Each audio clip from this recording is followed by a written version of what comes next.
currently. And I think that it's a good start. Always, as they say in India, कि भाई थोड़ा सा problem हो तो अच्छा रहता है. Anyway, thanks for the introduction. By the way, my doctorate is not in education, but in motor control and motor learning. Nothing, no criticism, but a doctorate in education means something entirely different.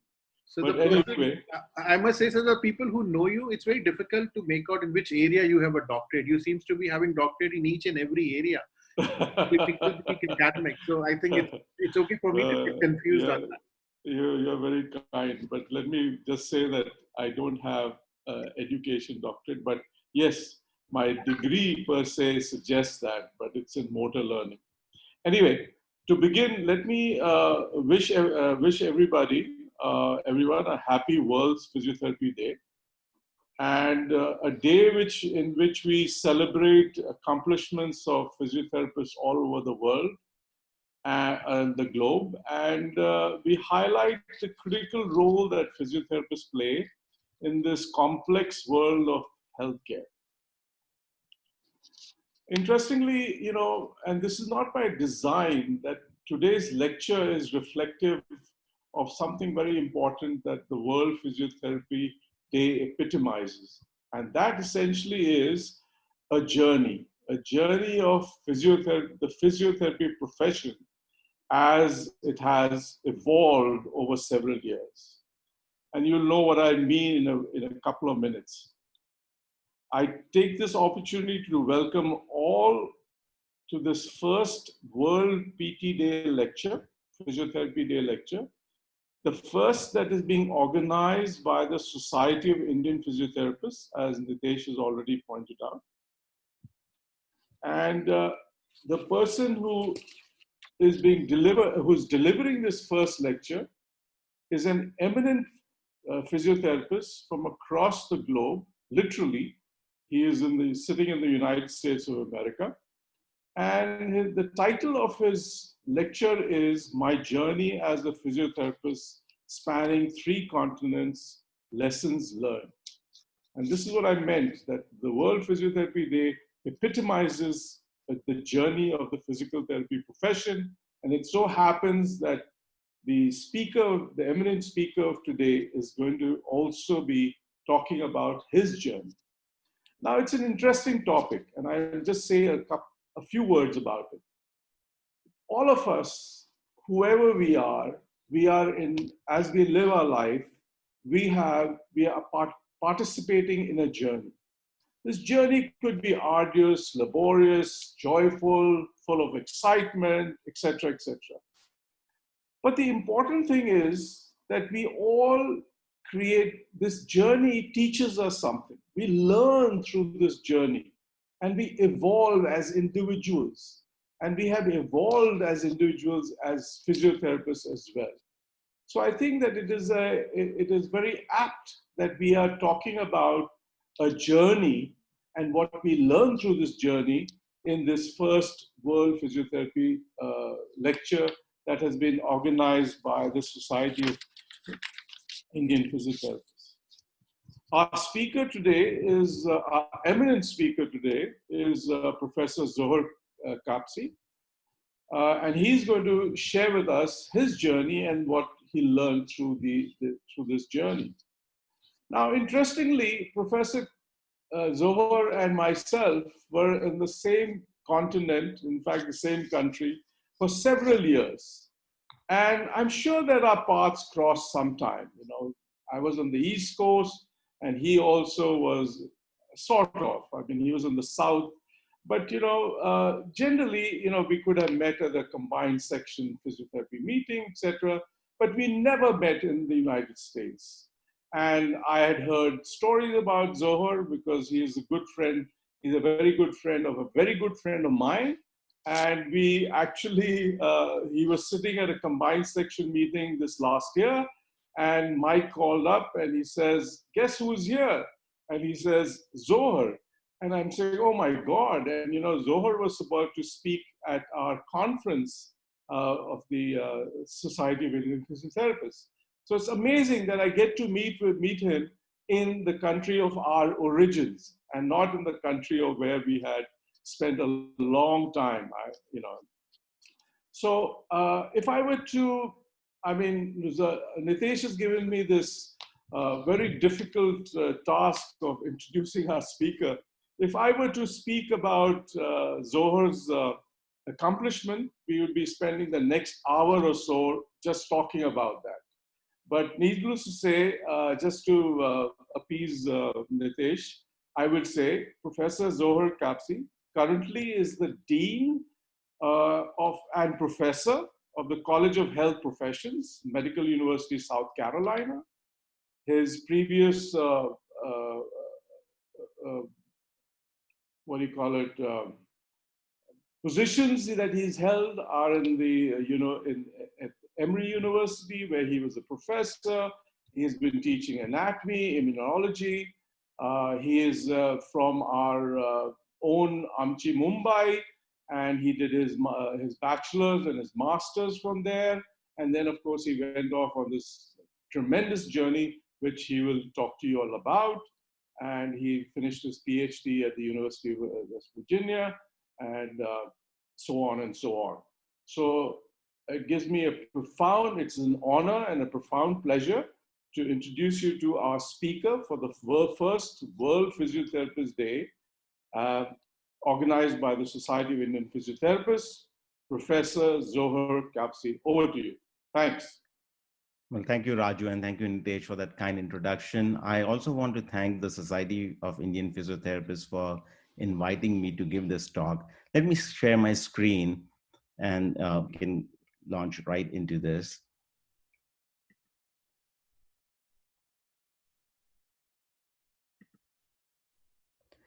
So as you know, I've been asked to talk about my journey, and I want to say at the very outset that I had planned for a very linear path to my career destination, with me smiling all along the way.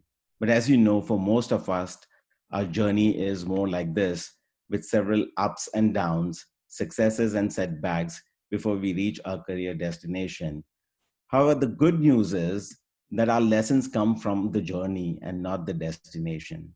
So, what I hope to do in the next 30 minutes or so is to share with you 10 lessons that I've learned that I hope will have some significance for you. Also, towards the end, I would like to share with you my leadership philosophy, and I'll end my talk by sharing 3 nuggets of wisdom that have formed the basis of my life philosophy. So let me start with my first lesson, and really my journey began by being lost. And the first lesson I learned very early on is that it is okay to be lost. You know, as someone once said, some beautiful paths can be discovered without getting lost. So if it is okay to be lost, how do you find your way back? And really what you need is mentors who know where they're going. You have to find those mentors. So let me explain. I started my journey at the physiotherapy school at St. G.S. Medical College in the year 1980 at the ripe age of 17, and I was lost. And the evidence for this comes from the Indian Express newspaper of Saturday, July 18, 1981. I was just at the beginning of my second year of physiotherapy, and there was an article written about us physiotherapy students stating that we were a distraught lot. And here is the evidence that I was lost. The reporter Vidya Subramaniam interviewed me for this article, and here she is describing me. She said that today he's a broken, disillusioned, and disgusted lad. His earlier enthusiasm has been badly curbed, and he wonders if he will ever qualify into a physiotherapist. Yes, I did wonder if I would ever become a physiotherapist. So what helped me find my way was really 2 incredible mentors. The first was Professor Manik Shani, and the second was Professor Daulat Dastoor. Professor Shani gave me a vision for my career. He created an excitement for science in me. And the way he did that is by ceaselessly talking about alpha motor neurons and H reflex. And he talked with such passion that you could not help but be influenced by it. He regaled us with stories of Sherrington and his discoveries of the spinal reflexes, for which Sherrington received a Nobel Prize in 1932. And he also told us about John Ackles and Andrew Huxley and their discoveries of the synapse and action potential, for which too they received a Nobel Prize in 1963. Now, folks who are from Mumbai will know that we had an electrophysiology institute, and there was a plaque outside the institute, which unfortunately I could not get a picture of because it's undergoing construction right now. But on the plaque, it said that this institute was inaugurated in the 70s by Andrew Huxley. Now, for an 18-year-old kid, that was very heady stuff because I had read about Andrew Huxley, Dr. Shani had lectured about it, but to see his name on that plaque that he had visited Mumbai and hobnobbed with the likes of Shani and Dastur was very inspiring to me. The second person who had a profound influence in my career was Professor Daulat Dastur. And Ms. Dastur really taught me what it meant to strive for excellence. Now, she did this by her day to day example, but also it came together for me one fine morning when she came to me and gave me a patient, neurological patient, for evaluation. It was around 11 a.m. in the morning, and I was meeting my girlfriend for lunch at 12 noon. So I quickly wanted to finish this evaluation so that I could be on time to meet her. And so I did what I thought was an adequate evaluation. I found Professor Dastur. Thankfully, the patient was not with me, and I presented her my clinical findings. She asked some very insightful questions for which I had no answers, and it was very obvious to her and to me that I had done a very shoddy job. And that's when I experienced the famous Miss Dastur anger. She really dressed me down, gave me such a strong firing, so to speak. I felt humiliated, but it taught me a great lesson for the rest of my life is to never do a shoddy job, but always strive for excellence. And I'm really thankful to her for that. In fact, I think Ms. Dastur felt very bad about the dressing down she gave me because I later on learned that in the faculty room, she said that Zoher will be crying on the girlfriend of his shoulder today. Well, to be honest, I did no such thing because I was trying to impress my girlfriend, and I did not want to come across anything less than perfect. Now, besides these two mentors, the third mentor that really helped me find my way was Professor Gospi Kapadia. Ms. Kapadia was a meticulous teacher, and she really made work look like fun. I still remember her methodological approach of teaching us stent duration curves, and I just was very impressed with her teaching style, so much so that I incorporated that in my own teaching, and it helped me get tremendous success with my own teaching efforts. I also owe a great deal of gratitude to these four lecturers, Savita, Vikas, Arundhati, and Suchita, all four students of Shani and Dastur, but who really molded me on a day-to-day basis, not only by their professionalism, but really embodying the values that we had learned from our mentors. So the first lesson I learned very early on is that it is okay to be lost, and you have to find mentors who know where they are going. Now, after I was lost and found, the second lesson I learned was that I lost my passion. And I'm here to tell you that it is okay to lose your passion as well. Well, to find your passion back, though, there are three ways you can go about it. For me, the first way worked very well, trying new things. This is when I got interested in research and I found passion. But if that doesn't work, then you should persist in the original area and hopefully you will rekindle your passion. And if nothing works, then serving others is always a path where you can find your passion. I think Gandhi said it best when he said the best way to find yourself is to lose yourself in the service of others. And in terms of persistence, Churchill said it best when he said success is going from failure to failure without losing enthusiasm. So after finishing my bachelor's, I started clinical practice. I was really passionate about clinical practice. In fact, I opened my own clinic in the evenings, and during daytime, I practiced at KM Hospital. But after 1 year of doing clinical practice, I started getting bored. Perhaps I shouldn't be saying this on the first World Physiotherapy Day, but that's truly what happened to me. Now, fortunately for me, I was also enrolled in the Master of Science program under the guidance of Ms. Dastur and Professor Shani. And part of the master's, we were required to do a research project where I found my passion.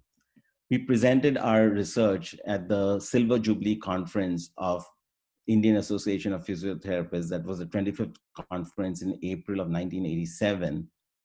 And our paper received the Best Junior Paper Award. This study was on maximal isometric strength of quadriceps muscles in various age groups in males. And it was prompted by the fact that osteoarthritis of knee is a very common condition in Indians, perhaps because of our squatting habits. And since quadriceps femoris is the main muscle that controls the knee joint, we wanted to see what happened to the strength of quadriceps with aging. And so we studied individuals from 4 years of age all the way into their 60s. And what we found was that quadriceps strength peaks in the early to mid 20s, plateaus thereafter, and then starts declining in mid 50s. And that's typically when the onset of symptoms begins for OA of knee. I still marvel when I look at this study because we used a simple spring tensionometer to measure the quadriceps strength. We also used a surface EMG, and we did not have computers at that time. So we used a good old fashioned graph paper to plot our findings, and that's how the journal produced our findings. Now, clearly, I lost my passion, but thankfully, because of research, I found it.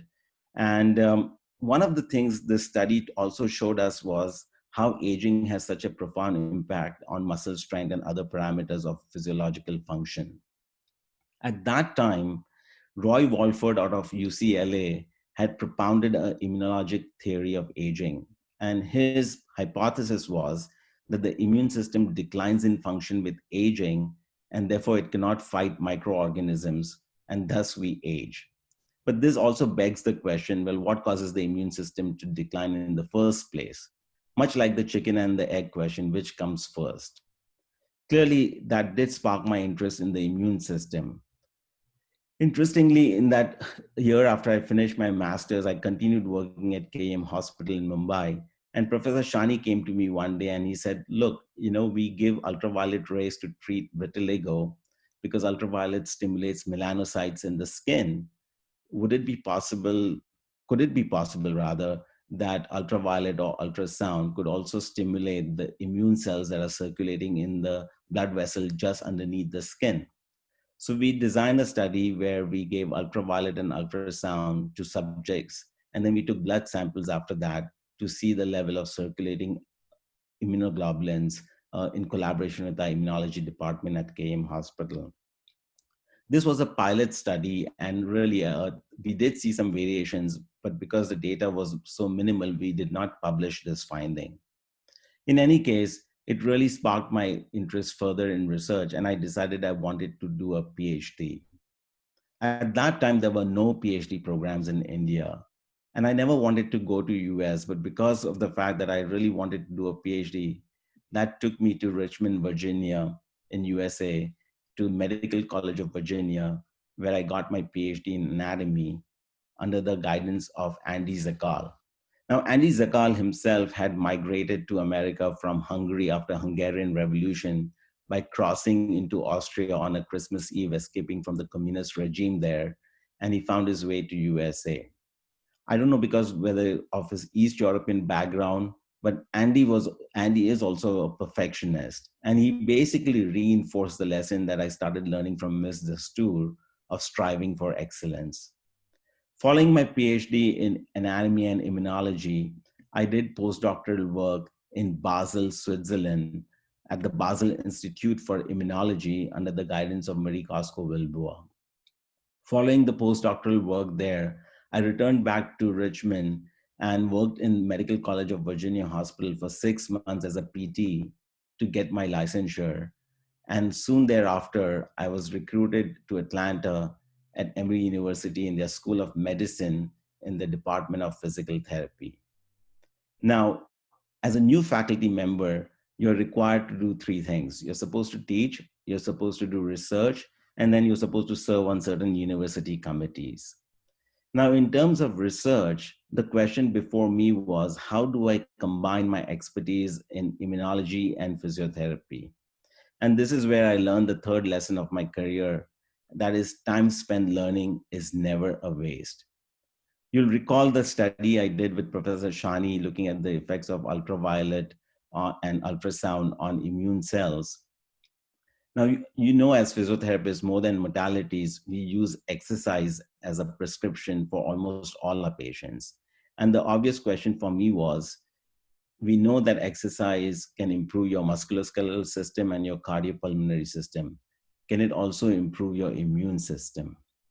So I reviewed the literature, and I found that actually there were some studies done in young individuals. And actually, there was a prevalent hypothesis in the field at that point, which it's a J-shaped hypothesis. And it simply states that your risk of getting an upper respiratory tract infection is average if you're sedentary. If you engage in moderate exercise, your risk is actually below average, somehow suggesting that moderate exercise could enhance your immune function. Ironically, though, intense exercise causes the risk of upper respiratory tract infection to go up, meaning that it suppresses immune function. In fact, that is the reason why athletes are told after a major game is over not to shake hands with fans, because in the 24 hours after that game, they're most susceptible to infections. Now, all of these studies had been done in young individuals. And while we do treat athletes and young folks, a majority of our clientele also tends to be the elderly population. And we all know that just walking down the hallway can be an intense exercise session for an elderly person. And so the obvious question was, we try to get elderly patients out of bed and mobilize them because that's good for them. But in our zeal to get them independent, are we predisposing their immune system to infections? And so I really wanted to study that question. Now, in order to do that, first I had to study it in an animal model. And for that, I collaborated with Rafi Ahmed, who's our director of Emory Vaccine Center. He himself had migrated from India in the late 60s, early 70s to USA. He's a world-renowned immunologist, member of the National Academy of Science. And from him, I learned my next lesson in my career, and that is, you can't do it all. You have to build a team. And so I learned to build a team. I actually collaborated with his team and used his mouse model of lymphocytic choriomeningitis infection to really study this question about what happens to the immune response when we expose them to exercise in young and old mice to begin with.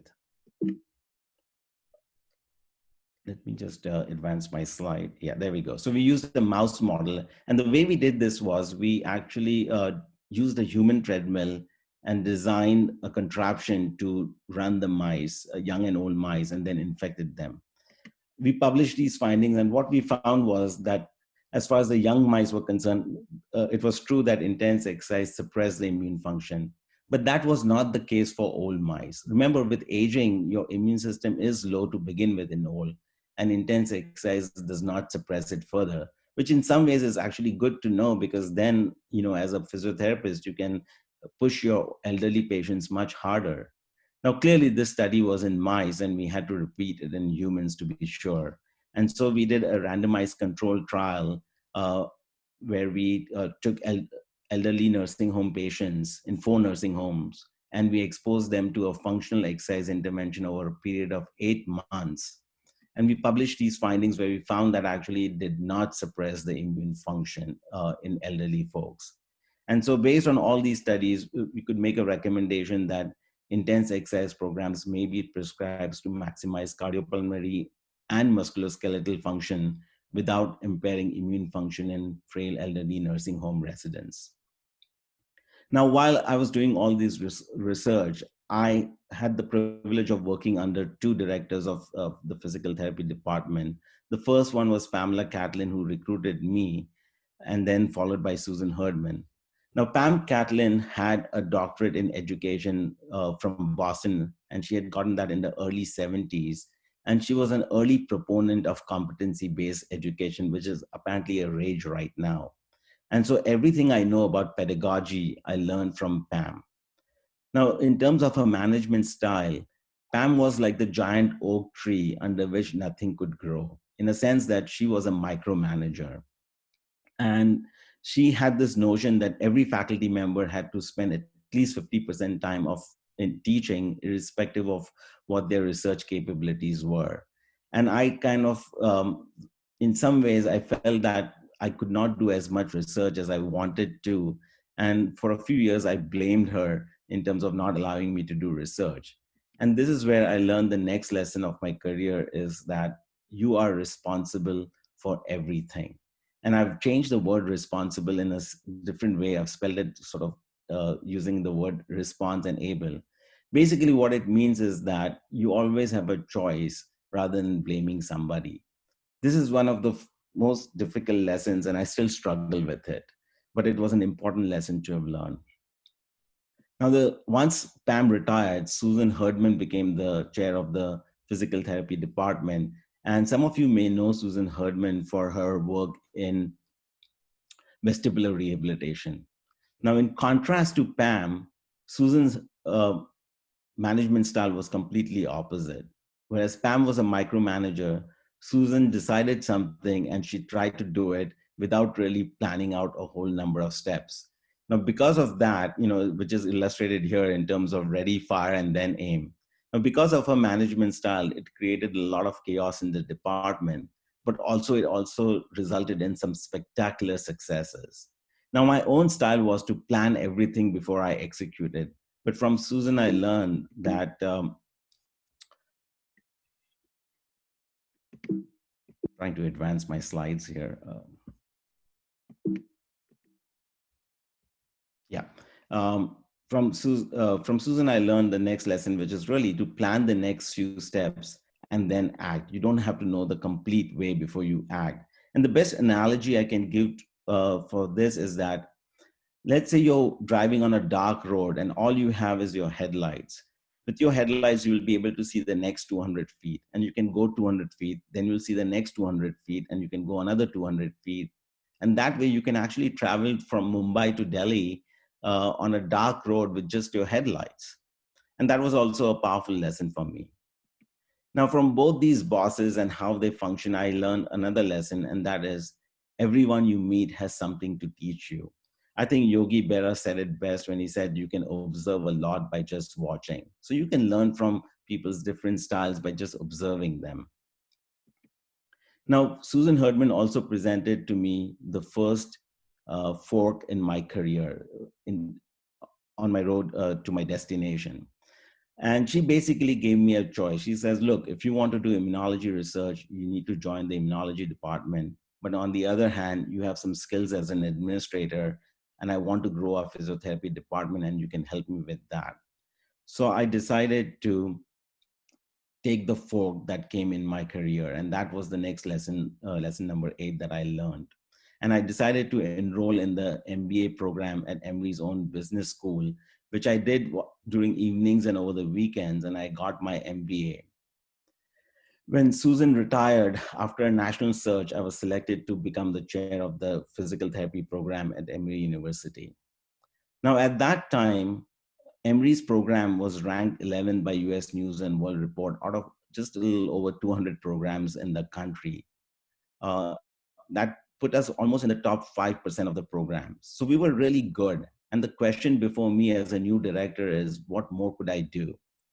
This is when I approached my another mentor, Stephen Wolf, who's in our department at Emory. And many of you may know Steve Wolf because he's a luminary in our field. And I asked Steve, what could we do next to really take our program to the next level? Now, he didn't have any specifics for me, but he did share with me this quote, which says, our imaginations are only limit to what we can achieve. Now, perhaps this is a very cliched advice, but it is cliched because it's true. And it really inspired me and the faculty to bring about a number of innovations in our physiotherapy program. For example, we were first in the nation to start dual degree programs. You could get your Doctor of Physical Therapy along with MBA at our business school, or you could get your Doctor of Physical Therapy with a Masters of Public Health in a School of Public Health. Not only that, we actually set up PhD program, dual degree PhD program with Georgia Institute of Technology, which is an engineering school in Atlanta, only next to MIT, and you could get a dual degree with them as well. The other innovation that the faculty did was we started residency programs in physical therapy. We started an orthopedic residency program, a neurologic residency program, and the acute care residency program was the first in Southeast and only fifth in the nation. The faculty also started a first of its kind online journal of humanities and rehabilitation. This is a peer-reviewed online journal and it's still in publication. Now, because of all these innovations, we were invited to present at many conferences, all the innovations we did, including publications in the Journal of Physical Therapy Education. I'm particularly proud of this innovation where we, along with my colleague Beth Davis, we started using Harvard Business School cases to teach our students how to manage physiotherapy practice, how to do marketing, entrepreneurship, things like that. And in 8 years, we moved from 11th rank to the 5th rank in US News and World Report rankings. Now, Emory University is a large academic health center in Atlanta. So we have several colleges and a big healthcare enterprise with many hospitals and clinics. While we made great strides in our education program, I felt that we were not making any advances as far as the clinical practice of physiotherapy was concerned. I would go and talk to our dean about the innovations we could do in clinical practice. He would agree with me. But when the time came for decisions, I was just not at the table. And that's where I learned one of the final lessons of my career. And that is where you stand depends on where you sit. I was just not sitting high enough in the hierarchy at Emory to be able to make those kind of changes.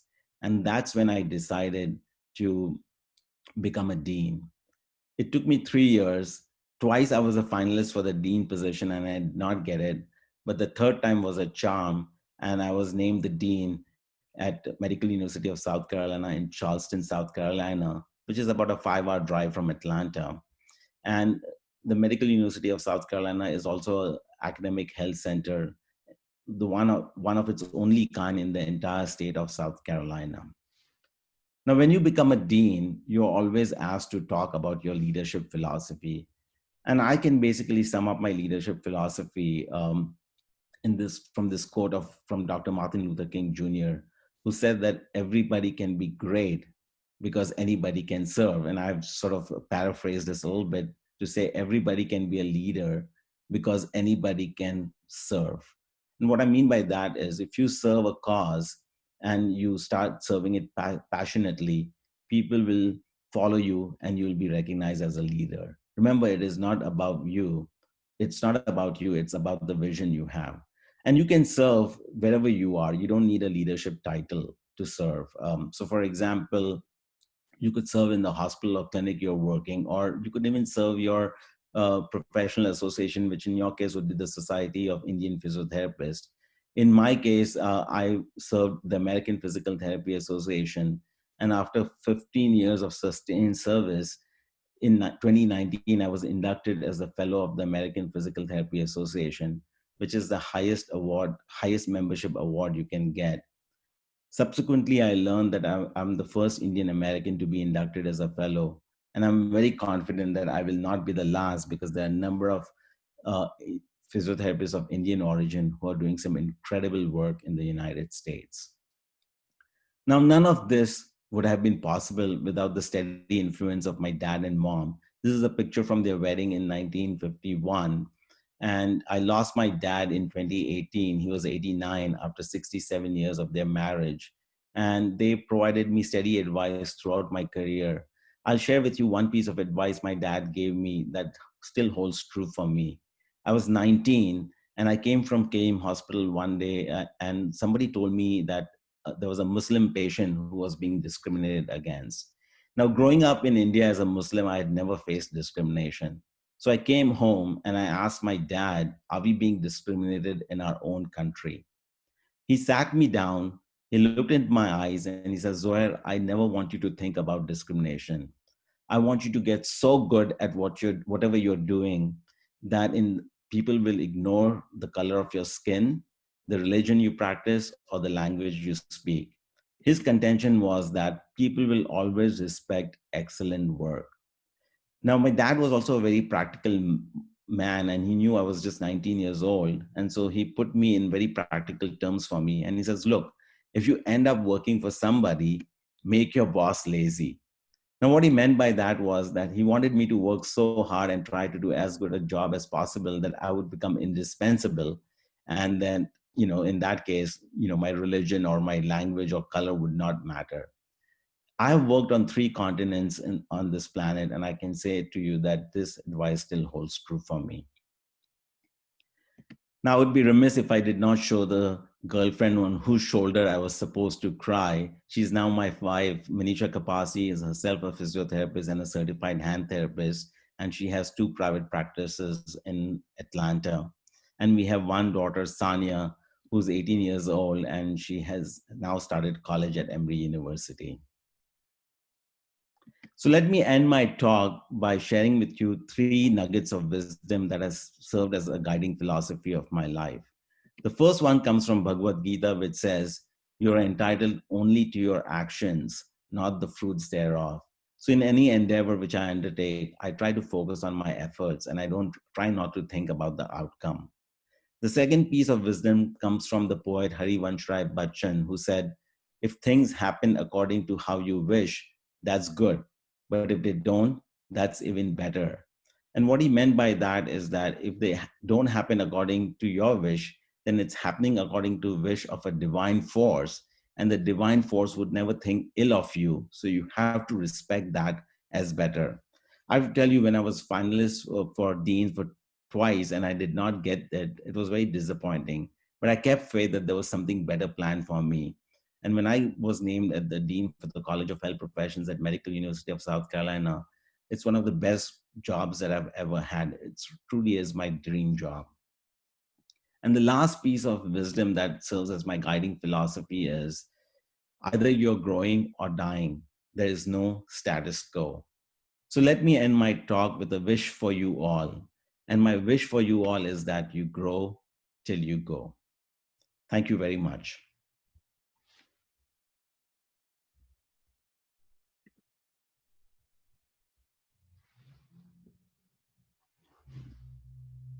Thank you, sir. I'm sure it will take a lot of time for all of us to come out of that flow. It was such a wonderful journey what you took all of us through.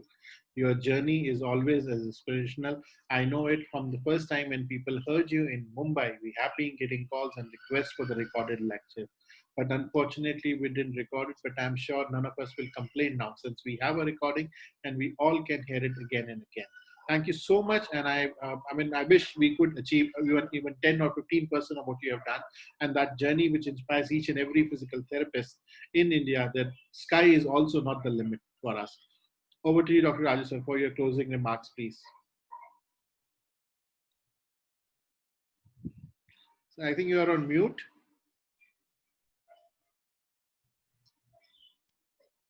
Okay, sorry about that. I don't know what to say more than what I've just heard. Zoher, you've taken the breath out of me. I mean, the accomplishments you have achieved, my God, hats off to you. I salute you. And there is very little I can add to this, the nuggets that you have shared with us and your journey.